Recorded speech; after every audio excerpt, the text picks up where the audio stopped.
ಹಗರಣ ಸಂಬಂಧ ರಾಜ್ಯಪಾಲರು ಪ್ರಾಸಿಕ್ಯೂಷನ್ಗೆ ಅನುಮತಿ ನೀಡಿರುವುದು ಮುಖ್ಯಮಂತ್ರಿ ಸಿದ್ದರಾಮಯ್ಯಗೆ ನಿದ್ದೆಗೆಡುವಂತೆ ಮಾಡಿದೆ. ಹೀಗಾಗಿ ಸಂಕಷ್ಟದಿಂದ ಪಾರಾಗಲು ರಾಜ್ಯಪಾಲರು ಪ್ರಾಸಿಕ್ಯೂಷನ್ ಆದೇಶದ ವಿರುದ್ಧ ಸಿಎಂ ಸಿದ್ದರಾಮಯ್ಯ ಕಾನೂನು ಹೋರಾಟ ಶುರು ಮಾಡಲಿದ್ದಾರೆ. ಮೂಡಾ ವಿಚಾರಕ್ಕೆ ಸಂಬಂಧಿಸಿದಂತೆ ರಾಜ್ಯಪಾಲರು ಸಿಎಂ ಸಿದ್ದರಾಮಯ್ಯ ವಿರುದ್ಧ ಪ್ರಾಸಿಕ್ಯೂಷನ್ಗೆ ಅನುಮತಿ ನೀಡಿದ್ದು, ಇದನ್ನು ಹೈಕೋರ್ಟ್ನಲ್ಲಿ ಸಿಎಂ ಸಿದ್ದರಾಮಯ್ಯ ಚಾಲೆಂಜ್ ಮಾಡುತ್ತಿದ್ದಾರೆ. ಸಿಎಂ ಸಿದ್ದರಾಮಯ್ಯ ಪರವಾಗಿ ವಾದ ಮಂಡಿಸಲು ಘಟಾನುಘಟಿ ವಕೀಲರೇ ಬೆಂಗಳೂರಿಗೆ ಆಗಮಿಸುತ್ತಿದ್ದಾರೆ. ಕಾಂಗ್ರೆಸ್ ನಾಯಕರು ಹಾಗೂ ಹಿರಿಯ ವಕೀಲರಾದ ಅಭಿಷೇಕ್ ಮನು ಸಿಂಘ್ವಿ ಹಾಗೂ ಕಪಿಲ್ ಸಿಬಾಲ್ ಸಿಎಂ ಸಿದ್ದರಾಮಯ್ಯ ಪರ ಹೈಕೋರ್ಟ್ನಲ್ಲಿ ವಾದ ಮಂಡಿಸಲಿದ್ದಾರೆ. ಇಂದು ರಿಟ್ ಅರ್ಜಿ ಹಾಕುವ ಕಾರಣದಿಂದ ಸಿಎಂ ಸಿದ್ದರಾಮಯ್ಯ ಅವರು ಮಂತ್ರಾಲಯ ಭೇಟಿ ಸೇರಿದಂತೆ ಇವತ್ತಿನ ಎಲ್ಲಾ ಕಾರ್ಯಕ್ರಮಗಳನ್ನು ರದ್ದು ಮಾಡಿಕೊಂಡಿದ್ದಾರೆ. ಸಿಎಂ ಸಿದ್ದರಾಮಯ್ಯ ಅವರಿಗೆ ರಾಜ್ಯಪಾಲರ ಆದೇಶದಿಂದ ಸಂಕಷ್ಟ ಎದುರಾಗಿದೆ ನಿಜ. ಆದರೆ ರಾಜ್ಯಪಾಲರ ಆದೇಶದ ವಿರುದ್ಧ ಪ್ರಬಲವಾದ ವಾದ ಮಂಡಿಸಲು ಸಿದ್ದರಾಮಯ್ಯ ಪರ ವಕೀಲರಿಗೆ ಪ್ರಬಲ ಅಸ್ತ್ರ ಸಿಕ್ಕಿದೆ. ಜನಪ್ರತಿನಿಧಿಗಳ ವಿರುದ್ಧ ಪ್ರಾಸಿಕ್ಯೂಷನ್ಗೆ ಅನುಮತಿ ನೀಡಲು ಕೇಂದ್ರ ಸರ್ಕಾರ ನೀಡಿರುವ ಚೆಕ್ ಲಿಸ್ಟ್ ಪಾಲನೆ ಮಾಡಿಲ್ಲ. ಇದನ್ನೇ ಸಿದ್ದರಾಮಯ್ಯ ಪರ ವಕೀಲರು ಬಂಡವಾಳ ಮಾಡಿಕೊಂಡು ವಾದ ಮಂಡಿಸಲಿದ್ದಾರೆ. 2021 ಸೆಪ್ಟೆಂಬರ್ನಲ್ಲಿ ಕೇಂದ್ರ ಸರ್ಕಾರ ಪ್ರಾಸಿಕ್ಯೂಷನ್ಗೆ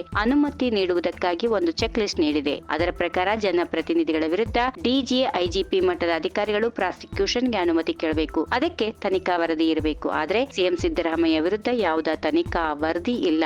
ಅಧಿಕಾರಿಗಳು ಪ್ರಾಸಿಕ್ಯೂಷನ್ಗೆ ಅನುಮತಿ ಕೇಳಿಲ್ಲ. ಖಾಸಗಿ ವ್ಯಕ್ತಿಗಳ ಮನವಿ ಮೇರೆಗೆ ಪ್ರಾಸಿಕ್ಯೂಷನ್ಗೆ ಅನುಮತಿ ನೀಡಲಾಗಿದ್ದು, ಇದು ಕಾನೂನು ಬಾಹಿರ ಅನ್ನೋದು ಸಿದ್ದರಾಮಯ್ಯ ಪರ ವಕೀಲರ ವಾದ. ಈ ಹಿಂದೆ ಹೈಕೋರ್ಟ್ ಹಾಗೂ ಸುಪ್ರೀಂ ಕೋರ್ಟ್ 7 ತೀರ್ಪುಗಳನ್ನು ಉಲ್ಲೇಖಿಸಿ ವಕೀಲರು ವಾದ ಮಾಡಲಿದ್ದು, ರಾಜ್ಯಪಾಲರೇ ತನಿಖಾಧಿಕಾರಿಯಂತೆ ವರ್ತಿಸಿದ್ದಾರೆ ಎಂದು ಆರೋಪಿಸಲಿದ್ದಾರೆ ಹೀಗೆಂದು ತಿಳಿದು ಬಂದಿದೆ. ಸಿದ್ದರಾಮಯ್ಯ ವಿರುದ್ಧ ಕೇಳಿ ಬಂದಿರುವ ಆರೋಪಗಳಿಗೆ ಸಾಕ್ಷ್ಯಗಳಿಲ್ಲ. ಹೀಗಾಗಿ ಇದು ದೊಡ್ಡ ಸಮಸ್ಯೆಯೇ ಅಲ್ಲ. ಆದರೆ ಎಫ್ಐಆರ್ ದಾಖಲಾದರೆ ಮುಖ್ಯಮಂತ್ರಿ ಸ್ಥಾನಕ್ಕೆ ಸಮಸ್ಯೆಗಳಾಗಬಹುದು ಎಂದು ತಜ್ಞರು ಅಭಿಪ್ರಾಯಪಟ್ಟಿದ್ದಾರೆ.